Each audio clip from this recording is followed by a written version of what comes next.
প্রিয় দর্শক, আসসালামু আলাইকুম রহমতুল্লাহি ওবরাকাতু।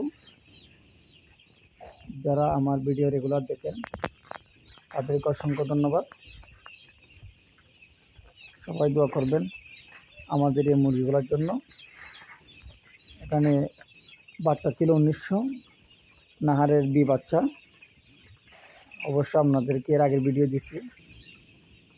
তো আমাদের এই বাচ্চাগুলো সালমোনেলা নিউমোনিয়ার সমস্যার কারণে অনেক বাচ্চা নষ্ট হয়ে থাকে। 1900 বাচ্চা থেকে আমাদের এখানে ম্যাক্সিমাম 200টা বাচ্চা নষ্ট হয়ে যায়, মারা যায়। পরে আমরা ডাক্তার চিকিৎসা নিই। ডাক্তার আমাদেরকে যে মেডিসিনগুলো সাজেস্ট করেছে সেগুলোর ভিডিও অবশ্যই আমাদেরকে দেওয়া হবে। এসাদ বড়া কিনেছিলাম আমাদের, যা শেড কিনেছিলাম আমাদের, সেটা নিয়েছিলাম আমাদের।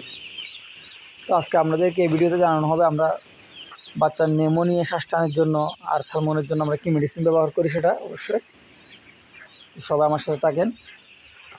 আমরা বাচ্চার শ্বাসটানো নিউমোনিয়ার কারণ হচ্ছে, প্রথম হচ্ছে বাচ্চা ইনকিউবেটারের মধ্যে সমস্যা হয়ে থাকলে, ডিমের সমস্যা হয়ে থাকলে ওইটার জন্য সালমনের সমস্যা হয়।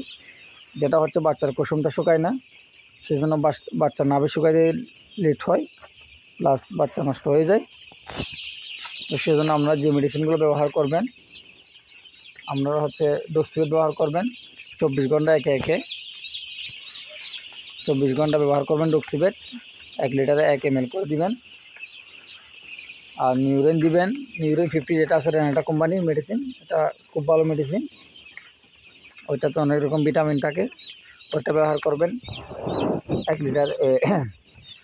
2 লিটারে 1 ml করে দিবেন। ওইটা 2 লিটার পানিতে 1 ml করে ব্যবহার করবেন। আর এলুরেন যেটা আছে ওইটা রাত্রে ব্যবহার করবেন 2 গ্রাম 1 লিটার পানিতে। এটা হচ্ছে আপনার সালমনের সমস্যার জন্য দেওয়া হয়। আর নিউমোনিয়ার জন্য আপনারা ব্যবহার করবেন নাইস্টেট, যে ট্যাবলেটটা আছে ছোটো বাচ্চাদের, শিশুদের। এটা সাধারণ ফার্মেসিতে গেলে পাবেন অবশ্যই। ওইটা ব্যবহার করবেন 3 লিটার পানিতে 1টা করে ব্যবহার করবেন। যদি নিউমোনিয়ার ভাব বেশি থাকে তাহলে আপনারা 2 লিটার পানিতে 1টা করে ট্যাবলেট ব্যবহার করতে পারেন। ওইটা কোনো সাইড এফেক্ট নেই, ওটা অবশ্যই আপনারা চিনেন। আর ওটা হচ্ছে আপনার হ্যাপারান দিবেন, হ্যাপারান হচ্ছে লিভার টনিক। ওটার সাথে প্লাস রাত্রে কিনোনিকও দিতে পারেন। কারণ অ্যান্টিবায়োটিক চলাকালীন বা সকালবেলা আপনারা একবেলা থুথে দিয়ে স্প্রে করবেন, আধা ঘন্টা পানি দিয়ে থুতে ব্যবহার করে খাওয়াবেন মুরগিকে। তো ওই থুতে ব্যবহার করার কারণে অনেক সময় মুরগির কিডনিতে বা লিভারে এফেক্ট হয়ে থাকে। ওইটার জন্য আপনারা একবেলা লিভার টনিক আর একবেলা কিনোনিক ব্যবহার করার চেষ্টা করবেন। যারা আমার ভিডিও রেগুলার দেখেন তাদেরকে অসংখ্য ধন্যবাদ। আমার চ্যানেলটি সাবস্ক্রাইব করে পাশে থাকার জন্য অসংখ্য ধন্যবাদ। চ্যানেলটি সাবস্ক্রাইব করে পাশে থাকার চেষ্টা করবেন। আসসালামু আলাইকুম রহমতুল্লাহি ওয়া বারাকাতুহু।